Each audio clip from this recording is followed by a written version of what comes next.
Феноменот од автокоманда испише историја. Во одбрано друштво со здравица, вино и песна, металурзите до доцна во ноќта го славеа историскиот триумф на Динамо Минск. Триумф кој значеше остварување на долгогодишниот сон. Триумф кој започна во Белорусија, а финишираше во саботата во Скопје. Атмосферата пред Борис Трајковски никогаш не била повжештена, возбудата поизразена, влогот поголем. Металург денес пред историска шанса на чекорот четвртфинале и пласман помеѓу 8-те најдобри во Лига шампиони.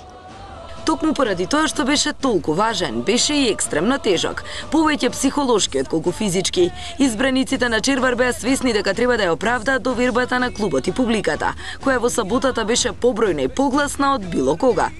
Ја имаа предноста од 3 гола и обврската да ја задржат.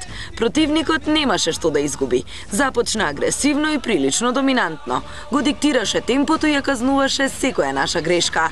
Време беше во игра да влезе и 8-миот играч.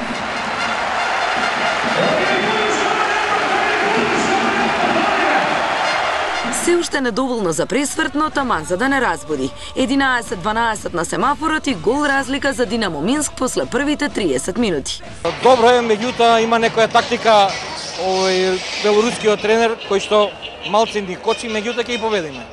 Па победа се надевам дека ќе биде. Во вториот дел се сменија улогите. Во второто полувреме играше Металург. Одбраната цврста, нападот прецизен, публиката на нозе. На минута пред крај веќе беше јасно.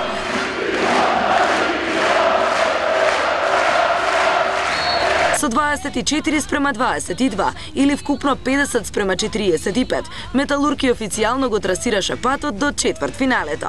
Meni je to bilo kao tad kad sam igrao finale sa Celjem, isti osjećaj. Ja se očekao da sam osvojio Ligu šampiona. Nije bila neka utakmica, čini mi se lijepa za oko, ali ova utakmica bila u stvari samo rezultat da bude pravi, da uradimo nešto najviše što je uradio makedonski muški rukomet. А не беше лесно. Напротив, на успехот му претходеше долгогодишна жртва, раскажа Лино Червар, кој првите честитки ги доби од внуците.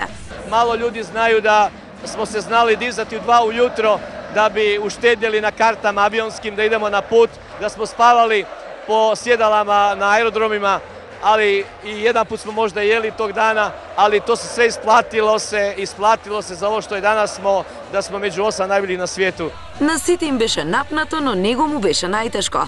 Добро, секако дека беше малку чудно се следи овој натпревар од трибините, меѓутоа тоа е тоа.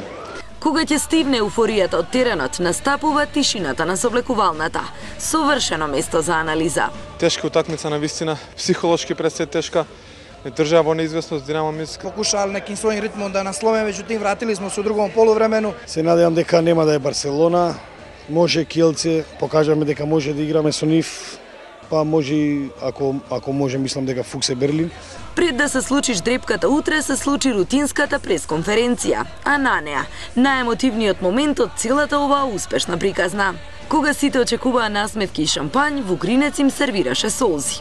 Искрени, машки солзи. Признание за успехот и големината на некогаш малскиот тим од автокоманда. Сега веќе дел од 8-те најголеми во Европа, светот. Вечерта заврши како што започна прилогот. Во одбрано друштво, со здравица, вино и песна, металурзите до доцна во ноќта го славеа историскиот триумф на Динамо Минск. Бекстејдж, официјален медиумски партнер на шампионот.